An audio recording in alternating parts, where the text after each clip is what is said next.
বর্তমানে তরুণদের মধ্যে চুল পেকে যাওয়াকে অন্যতম বড় সমস্যা হিসেবে দেখা যাচ্ছে। এতে উদ্বিগ্ন হয়ে পড়েছেন তরুণরা। কাজের চাপ, পরিবার সামলানো, অফিসের দায়িত্ব এবং নানা দৈনন্দিন দায়-দায়িত্বের কারণে আজকাল স্বল্প সময়ে অনেক কিছু ম্যানেজ করতে হয়। এই অবস্থায় শারীরিক ও মানসিক উভয় ক্ষেত্রেই প্রভাব পড়তে পারে। প্রশ্ন আসে, মানসিক চাপ কি চুল পাকার জন্য দায়ী?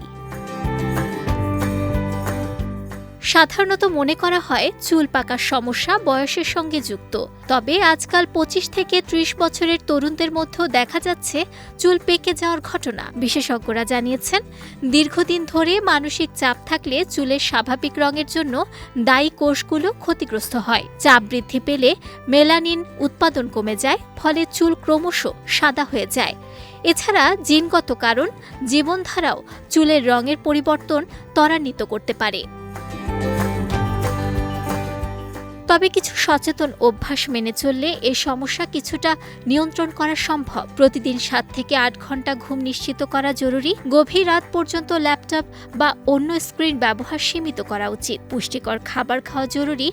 অন্যদিকে জাঙ্ক ফুডের পাশাপাশি ধূমপান ও মদ্যপান এড়িয়ে চলা প্রয়োজন। সকালে অন্তত 30 মিনিট হাঁটার পাশাপাশি নিয়মিত ব্যায়াম করাও জরুরি।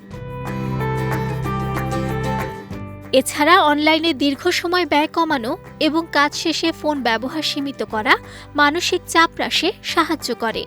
এসব ছোট ছোট পরিবর্তনের মাধ্যমে জীবনযাত্রায় ভারসাম্য আনা গেলে চুলের স্বাভাবিক রং বজায় রাখা সহজ হতে পারে।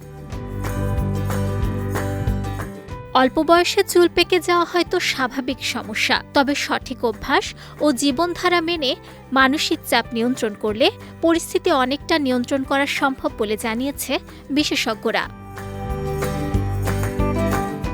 নুসরাত আহমেদ, বিজয় টিভি নিউজ ডেস্ক।